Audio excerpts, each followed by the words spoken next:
আজকে আমরা শুরু থেকে ও পর্যন্ত স্বরবর্ণগুলো শিখব।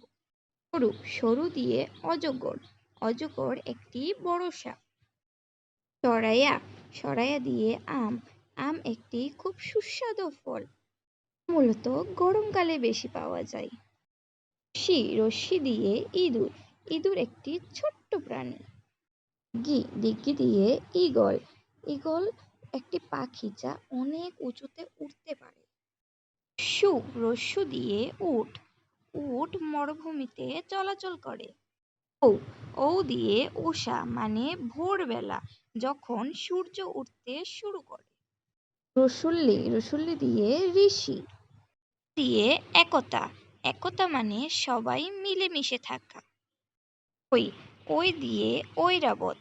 ঐরাবত একটি পৌরাণিক হাতির নাম। ও দিয়ে উল।